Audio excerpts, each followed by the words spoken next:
इतिहास में कुछ किरदार ना बिल्कुल किसी डार्क फैंटेसी के विलेन जैसे लगते हैं। आज के इस एक्सप्लेनर में हम एक ऐसे ही शासक की कहानी डिकोड करने वाले हैं।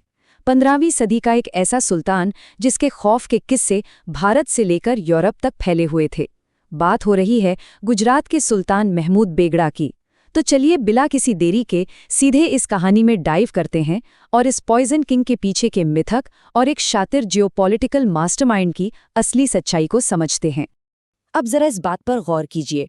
बारबोसा और वर्थेमा जैसे यूरोपियन राइटर्स ने बाकायदा अपनी डायरियों में लिखा था कि उसका शरीर इतना जहरीला था कि अगर कोई मक्खी उसकी त्वचा पर बैठ भी जाए तो वो तुरंत दम तोड़ देती थी। मतलब ये किसी हॉलीवुड थ्रिलर का मेलोड्रामा लगता है ना? लेकिन उस वक्त यूरोप के लोग सच में उससे एक मॉन्स्टर या पॉइजन किंग मानते थे। इन लेखकों ने बहुत ही चतुराई से एक खूंखार शासक का ऐसा मिथक तैयार किया जिसने रातों रात पूरी दुनिया का ध्यान खींच लिया। 35 किलो, जी हाँ 35 किलो। ये एक और बहुत ही मशहूर अफवाह थी कि सुल्तान महमूद बेगड़ा हर दिन 35 किलो खाना खाता था।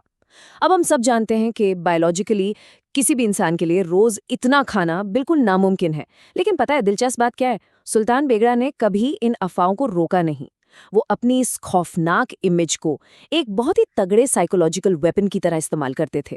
अपने दुश्मनों के दिमाग में खौफ पैदा करने का इससे बढ़िया तरीका और क्या हो सकता था?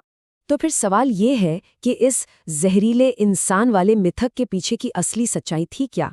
खैर, इसका जवाब एक बायोलॉजिकल प्रोसेस में छिपा है जिसे मिथेरिडेटिज्म कहते हैं। इसमें इंसान को जहर की बहुत हल्की खुराकें दी जाती हैं ताकि उसका शरीर इम्यूनिटी बना सके। दरअसल जब 1458 में महमूद बेगड़ा गद्दी पर बैठे तो उनकी उम्र सिर्फ 13 साल थी और उनका शाही दरबार साजिशों और हत्याओं का अखाड़ा बना हुआ था। हर निवाले में मौत का डर था। इसीलिए बस जिंदा बचने के लिए उन्हें बचपन से ही जहर की हल्की खुराकें दी जाने लगीं। वो कोई विलन नहीं थे, बल्कि एक ऐसे बच्चे थे जिसे सरवाइव करना था। तो चलिए मिथकों की इस दुनिया से बाहर निकलते हैं और बात करते हैं उनके असली विजन की। Section 1, conquering the two forts.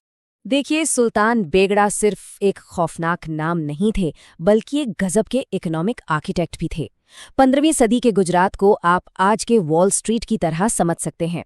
उस वक्त 5000 से ज्यादा Gujarati traders south east Asia के मलक्का से लेकर यूरोप के वेनिस तक फैले हुए थे और इस विशाल ग्लोबल सप्लाई चेन को सिस्टमैटिक करने के लिए उन्होंने महमूदी नाम का एक नया सिल्वर सिक्का चलाया। ये सिक्का इतना ज्यादा भरोसेमंद था कि आगे चलकर वेस्टर्न इंडिया का डॉलर बन गया। लेकिन हम सब जानते हैं, इतनी बड़ी इकोनॉमी को सुरक्षित रखने के लिए जमीन पर पूरा कंट्रोल चाहिए होता है। पावागढ़ के उस ज्वालामुखी पहाड़ी वाले अभेद किले की घेराबंदी पूरे 20 महीने तक चली थी। ये इंडियन मिलिट्री हिस्ट्री का एक बहुत बड़ा लैंडमार्क है, क्योंकि यहाँ पहली बार इतने बड़े पैमाने पर एडवांस्ड तोपों और बारूद का इस्तेमाल किया गया था। और पता है, इसी शानदार जीत के बाद उन्हें वो नाम मिला जिससे आज इतिहास उन्हें पहचानता है। गुजराती भाषा में बे का मतलब होता है दो और गढ़ा का मतलब होता है किला।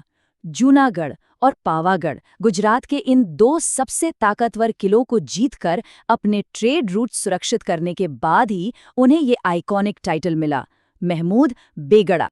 जमीन पर कब्जा तो हो गया, लेकिन असली खेल अभी बाकी था।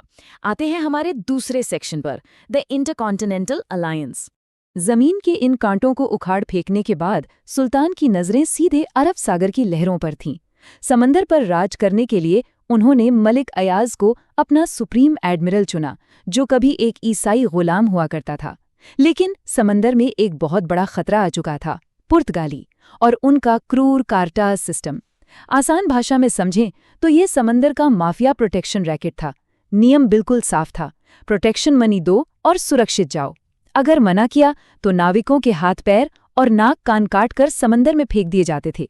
सुल्तान को किसी भी कीमत पर यह मोनोपोली खत्म करनी थी। और इस मोनोपोली को तोड़ने के लिए बेगेरा ने जो किया वो सच में एक मास्टर स्ट्रोक था। उन्होंने इजिप्ट के मामलुक सुल्तान के साथ गठबंधन किया, जिन्हें वेनिस से सीक्रेट सपोर्ट मिल रहा था। इधर भारत में गुजरात की नेवी और कालीकट के जमोरिन भी साथ आ गए। मतलब जरा सोचिए, पुर्तगालियों के खिलाफ 3 अलग अलग महाद्वीपों की ताकतों को एक ही झंडे के नीचे ला खड़ा किया। ये कोई मामूली बात नहीं थी। लेकिन इतिहास हमेशा हमारे प्लान के हिसाब से नहीं चलता। एक बहुत ही कड़वी और ब्लंट सच्चाई सामने आई। भारत और इजिप्ट की छोटी फुर्तीली लकड़ी की नावें पुर्तगालियों के उन विशाल और भारी तोपों वाले गैलियंस के सामने बिल्कुल टिक नहीं पाईं। वेस्टर्न टेक्नोलॉजी की सुपीरियॉरिटी के आगे इस विशाल ग्रैंड अलायंस को बहुत ही भयानक और दुखद हार का सामना करना पड़ा। चीजें कितनी तेजी से बदलीं वो देखिए। 1498 में वास्को डे गामा के आने के बाद ही टेंशन शुरू हो गई थी। 1508 के बैटल ऑफ चौल में गठबंधन को एक छोटी सी जीत जरूर मिली, लेकिन इसने पुर्तगालियों को और भी ज्यादा खूंखार बना दिया। और फिर 1509 दीव के तट पर वो भयानक युद्ध हुआ। हार इतनी पक्की थी कि एडमिरल मलिक अयाज को बीच युद्ध से ही अपनी नेवी को पीछे हटाना पड़ा। ये एक ऐसी क्रशिंग डिफीट थी जिसने पूरे इतिहास की दिशा ही बदल दी। इस हार ने उन्हें एक नया रास्ता चुनने पर मजबूर कर दिया। बढ़ते हैं तीसरे सेक्शन की तरफ, अ लेगेसी ऑफ प्रैग्मेटिज्म। देव की हार के बाद अरब सागर पूरी तरह से पुर्तगालियों के हाथ में था, लेकिन बेगड़ा ने जज्बातों में बहकर कोई फैसला नहीं लिया। उन्होंने व्यवहारिकता यानी प्रैग्मेटिज्म को चुना। इतिहासकारों में उनकी इमेज को लेकर गजब का कंफ्यूजन है।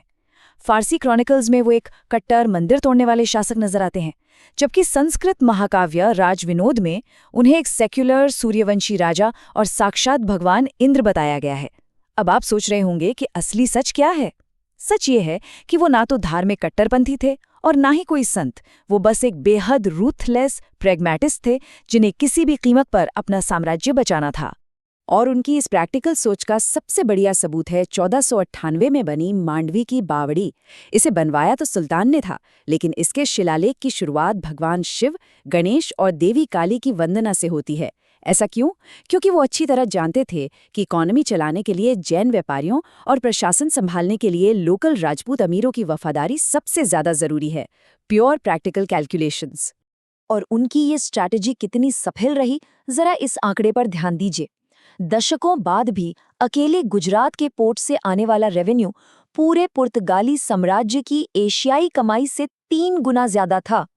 3x।